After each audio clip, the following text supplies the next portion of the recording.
नमस्कार फ्रेंड्स, सुजाताच किचनमध्ये आपल्या सगळ्यांचं मनापासून स्वागत आहे। आज आपण मिठाईचा एक वेगळा पदार्थ बघणार आहोत, ती म्हणजे खव्याची जिलेबी। मी ही सगळ्यात पहिल्यांदा लातूरमध्ये खाल्लेली, मला खूपच आवडली होती, त्यामुळे मी त्याच्यानंतर एक ट्राय केली होती। खूप छान लागतात। तर चला बघूया त्यासाठी लागणारं साहित्य। तर आता आपण त्यासाठी इथं अर्धा किलो खवा घेतलेला आहे। हा अर्धा किलो खवा ह्या वाटीने 2 वाट्या भरलेला आहे। त्याच्यासाठी आता मी एक अर्धी वाटी कॉर्नफ्लोअर घेतलेला आहे आणि 2.5 वाटी साखर घेतलेली आहे। 2 वाटी खवा आहे तर 2.5 वाटी साखर घेतलेली आहे आणि आपल्याला लागणार एक अर्धा चमचा बेकिंग। परत आपण इथं खव्याचे जिलेबी बघतोय, त्यासाठी सगळ्यात आधी आपण एका मिक्सरच्या भांड्यात अर्धा खवा घेऊया। व्यवस्थित फिरवायचं आहे, त्यामुळे अर्धाच घ्यायचा, पूर्ण नाही खवा घ्यायचा एकाच भांड्यात। आणि त्याच्यात एक पाव चमचा बेकिंग पावडर आणि हे आता आपण मिक्सरला एक अर्धा मिनिट फिरवून घेणार आहे। जास्त नाही फिरवायचं, कंटिन्यू एकसारखं, थोडंसं चालू बंद करत एक अर्धा मिनिट फिरवून घेऊया हे। तर आता आपण हे चालू बंद असं करत एक अर्धा मिनिट फिरवून घेतलेला आहे। हा खवा बघू शकताय तुम्ही, मोकळा झालेला आहे सगळा खवा। आता याच्यात आपण एक 2 चमचे कॉर्नफ्लोअर घालणार आहे आणि पुन्हा मिक्सरला चालू बंद करतच एक अर्धा मिनिट अजून फिरवून घेणार आहे। तर आता आपण हे पण कॉर्नफ्लोअर मिक्स करून पण आपण खवा आता व्यवस्थित फिरवून घेतलेला आहे, बघू शकताय तुम्ही। छान आपलं कॉर्नफ्लोअर वगैरे मिक्स झालेलं आहे। आता आपण हे काढून घेऊया आणि आपण जो दुसरा खवा आपला अर्धा राहिलेला आहे तोही अशाच प्रकारे आपण बारीक करून घेऊया आणि कॉर्नफ्लोअर मिक्स करून घेऊया त्याच्यात। आता आपण जो राहिलेला होता 1 वाटी खवा तो पण बारीक करून घेतलेला आहे, कॉर्नफ्लोअर वगैरे मिक्स करून घेतलेलं आहे सगळं। आता इथे मी एका भांड्यात काढून घेतले हे सगळं। छान मिक्स झालेलं आहे कॉर्नफ्लोअर वगैरे, ह्याच्यात खूप नाही घालायचं, अर्धी वाटी भरपूर होतं। अर्धी वाटी पण आता बसलाय खव्यात कॉर्नफ्लोअर, म्हणजे थोडंसं उन्हाळा असल्यामुळं खवा थोडासा लवकर पातळ होतो, त्यामुळे अर्धी वाटी बसले कॉर्नफ्लोअर, नाहीतर त्याच्याही पेक्षा कमीच लागतं। बघू शकता तुम्ही, एकदम सॉफ्ट झालेलं आहे हे। आता आपण याला अगदी थोडंसं पाणी लावून हाताला हे छान असं मिक्स करून घेऊया। खूप पातळ नाही करायचं, पण बऱ्यापैकी असं सरबरीत करून घ्यायचं हे। एक 2-3 चमचेच पाणी आपल्याला लागेल याच्यासाठी। तुम्ही दूध पण वापरू शकता, पाणी वापरायचं नसेल तर। हलक्या हाताने हे मिक्स करून आपण हे एक 10 मिनिटं झाकून ठेवणार आहे, त्यामुळे अजून पुन्हा ते पातळच होतं थोडंसं, त्यामुळे थोडंसं मिक्स करून घेताना सुरुवातीला पाणी जास्त टाकायचं नाही, थोडंसंच अगदी हलक्या हाताने मिक्स होईल असंच पाणी टाकायचं। जास्त पाणी टाकलं तर पुन्हा जास्त पातळ होऊ शकतं, त्यामुळे सुरुवातीला कमीच पाणी टाकायचं। आता आपण हे व्यवस्थित मिक्स करून एक 10 मिनिटं खवा हा झाकून ठेवूया।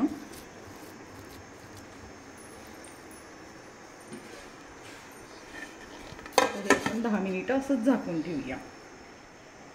तर आता आपला खवा एक 10 मिनिट आपण ठेवलेला आहे मुरायला, तोपर्यंत आपण पाक करून घेऊया। इथं मी 2.5 वाटी साखर घेणार आहे।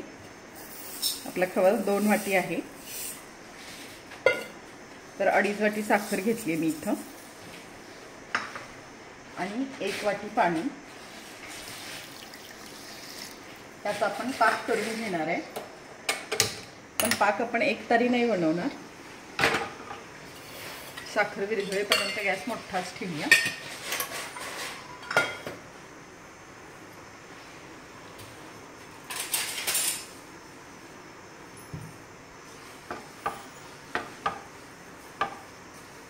थोडंसं पाण्याचं प्रमाण तुम्हाला हवं तर थोडंसं कमी जास्त करू शकता, म्हणजे 2 वाटी करू शकता। 2.5 वाटी साखर आपण घेतली आहे तर।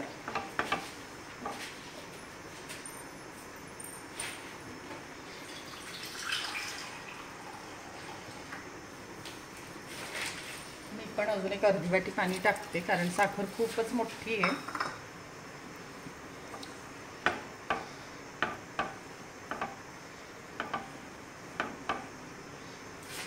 साखर पूर्ण विरघळली की 1-5 मिनिट आपण पाक हा शिजवून घेणार आहे. खूप असा एकतारी नाही करायचा.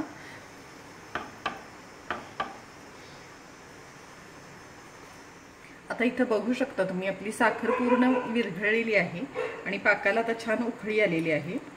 त्याच्यात आता आपण एक अर्धा लिंबाचा रस टाकणार आहे. गॅस मीडियम आहे. लिंबाचा रस टाकल्यामुळे टेस्ट तर छान लागतेच, पण पाकाला एक वेगळी चमक येते. तो पदार्थ एकदम असा छान दिसतो, म्हणून अर्धा लिंबाचा रस टाकायचा. आणि साखरेचे खडे तयार होत नाही लिंबू पिळल्यामुळं, त्यामुळे लिंबू पिळायचं. गॅस बारीक करते आता. 1-2 वेलदोड्याची पावडर आणि अगदी थोडंसं केशर. आता मीडियम गॅसवरच आपण हा 1-5 मिनिटं पाक छान उकळून घेऊया. अगदी एकतारी पाक आपल्याला नाही करायचा, पण बऱ्यापैकी चिकट होईल एवढा आपण पाक करायचा. 1-5 मिनिट आपण हा पाक उकळून घेऊया.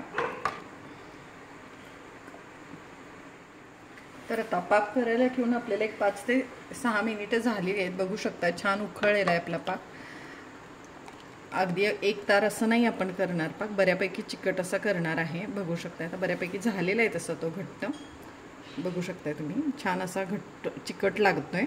खूप असं एकतार वगैरे नाही लागत, पण चिकट झालेलं आहे. तर आता आपण गॅस बंद करूया. तर आपलं खव्याच्या जिलेबीचं मिश्रण आपण भिजत ठेवून 10 मिनिटं झालेली आहेत. तर आता बघू शकताय बऱ्यापैकी असं खव्याला असं थोडंसं पाणी सुटल्यासारखं झालेलं आहे. फुललेलं आहे बऱ्यापैकी खवा, कारण आपण बेकिंग पावडर घालून हे मिक्स करून ठेवलं होतं. अजून 1-2 चमचे पाणी घालून हे व्यवस्थित थोडंसं अजून मिक्स करून घेऊया. याच्यापेक्षा थोडंसं पातळ पाहिजे आहे आपल्याला मिश्रण.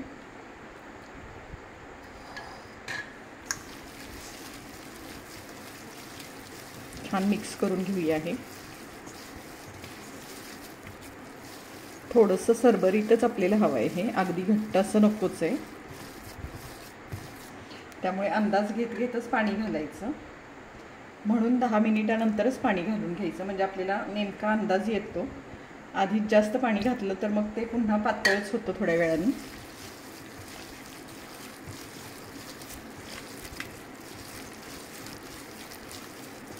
बघू शकता आता छान झालेलं आहे. आपल्याला असं गोळा होईल असं नकोच आहे मिश्रण, थोडंसं असं पातळच हवं आहे. आता आपल्याला पाणी नाही लागणार. आपल्याला ह्या अर्धा किलो खव्यासाठी 4 ते 5 चमचे पाणी लागलेलं आहे, जास्त पाणी नाही लागलेलं. बऱ्यापैकी आता हे सरबरीत झालेलं आहे आपलं मिश्रण. आता नको पाणी घालायला. तर आता तुम्ही बघू शकता आपलं तेल छान तापलेलं आहे. आपल्याला पाहिजे तेवढं टेम्परेचर झालेलं आहे. आपण गुलाबजामला कसं तेल गरम करून घेतो तेवढंच आपण गरम करून घेणार आहे. आता ही पायपिंग बॅगनी इथं कट करून घेतलेली आहे. आपण आता ही जिलेबी अशी गाळून घेऊया. थोडासा जोर द्यावा लागतो, पटकन असं हे तुटत नाही. थोडंसं चमच्याने आपण हे असं काढून घ्यायचं. आपण अशाच प्रकारे सगळ्या जिलेबी आपण हे करून घेऊया. आता खूप मोठे मोठे नाही करायचे, चमच्याने ते तोडल्याशिवाय ते निघत नाही.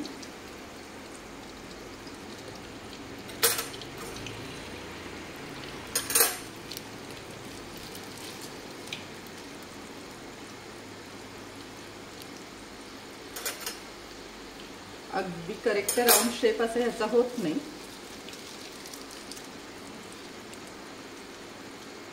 पण जेवढा करता येईल तेवढा करायचा. जिलेबी आपली तेलात सोडून एक अर्धा मिनिट झालेलं आहे. बघू शकता तुम्ही खालून जिलेबीचा कलर आपल्या बऱ्यापैकी तांबूस झालेला आहे. तर आपण आता ही जिलेबी उलटून घेऊया सगळी. गॅस आपला मीडियमच आहे, बारीक गॅस नाही आहे.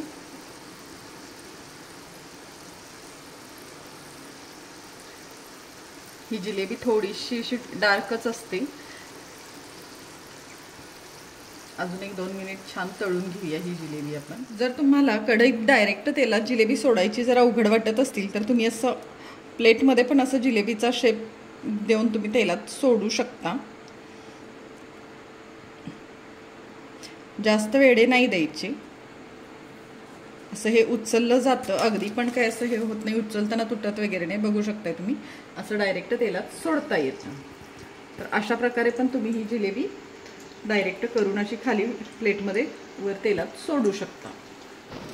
तर आता ही आपण जिलेबी पाकातली काढून घेऊया. बघू शकताय तुम्ही, छान अशी मुरलेली आहे जिलेबी पाकात. तर आपण ही सगळी जिलेबी आपण काढून घेऊया ताटात आता एका, आणि दुसरी जिलेबी तळून आपण ह्याच्यात टाकून घेऊया. बघू शकता तुम्ही, कलर खूपच छान आलेला आहे जिलेबीला आपल्या, आणि पाक पण छान मुरलेला आहे याच्यात.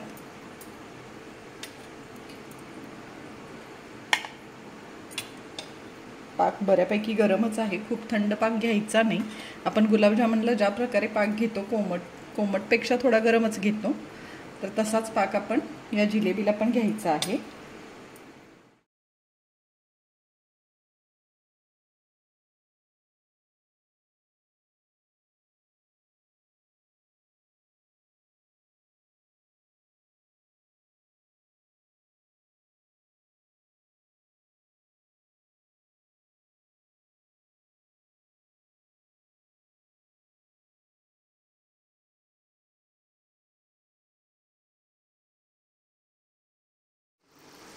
तुम्ही बघू शकता, छान आपली जिलेबी अशी ब्राऊन कलर झालेला आहे, बऱ्यापैकी छान भाजलेली आहे. तर आता आपण काढूया ही,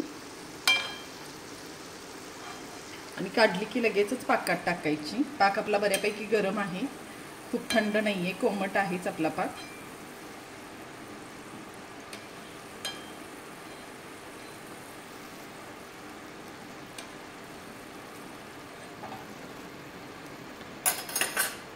थोडंसं मिक्स करून घेऊया हे पाकात, आणि पाकातच आपण हे ठेवणार आहे. आपण दुसरी जिलेबी आता तेलात सोडूया, तोपर्यंत हे असंच आपण पाकात ठेवूया.